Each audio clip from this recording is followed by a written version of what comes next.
Akhir zaman yang sebenar bukan hanya isu menceritakan peristiwa dan kisah-kisah, tapi lebih jauh menjaga diri masing-masing dan ahli keluarga masing-masing daripada bentuk fitnah-fitnah tadi. Itu yang paling besar.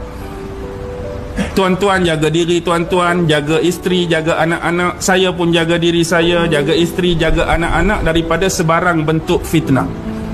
Yang kita cerita ni fitnah-fitnah yang telah terjadi dan bakal terjadi.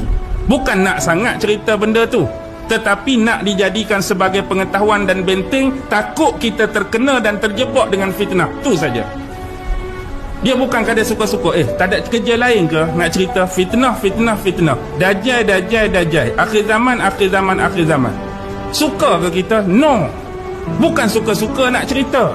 Nak cerita itu sebagai penerangan, sebagai pengetahuan, sebagai penjelasan. Jangan bagi kita umat Islam terjebak dengan fitnah-fitnah tu saja. Jadi bekalan bagi kita, persiapkan dengan amalan masing-masing. Bukan suka-suka nak cerita, orang lain tak tahu, aku tahu cerita ni. Orang lain tak hebat, aku hebat. No, tidak tuan-tuan. Sebab bila sebut tentang akhirat, bila sebut tentang mati tu yang kita paling risau. Mati, semua orang mati, tapi isu dia kita nak mati dengan cara mana? Tu je. Saya akan mati, tuan-tuan akan mati, abang akan mati, kakak akan mati. Cuma isu paling besar, kita mati nak menghadap Allah, mati cara mana? Tu je. Hak kita sebut ni takut kita mati dalam keadaan Allah redha, atau kita mati dalam keadaan Allah laknat. Kita mati dalam keadaan Allah suka, atau kita mati dalam keadaan Allah murka. Kita mati dalam keadaan melaksanakan syariat Allah atau meninggalkan syariat Allah. Tu je. Sebab itulah benda ni dipanggil fitnah akhir zaman. Dia akan berakhir pada kematian dan mahsyar. Isu paling besar, kita nak mati bentuk mana? Nak mati dalam bentuk terkena fitnah ataupun terlepas daripada fitnah. Tu yang kita minta. Benda tu confirm akan datang. Dia cerita ni bukan untuk ditunggu tuan-tuan.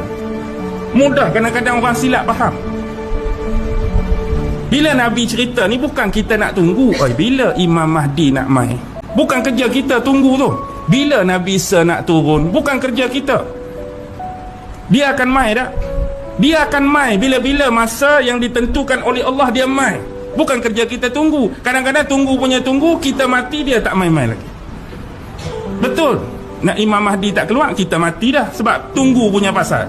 Kita mati, Nabi Isa tak turun-turun, tunggu punya pasal. Ya'juj Ma'juj tak keluar, kita dah mati dah, tunggu punya pasal. Benda tu confirm akan keluar. Kita nak tahu tak jadi masalah, tapi itu bukan isu besar. Isu besar hak kita nak mati ni nak bawa apa dia amalan. Dajjal go on lah dia, Ya'juj Ma'juj biarlah dia. Nabi Isa tetap akan datang, Imam Mahdi tetap akan keluar. Yang kita nak mati ni beriman ke tak beriman?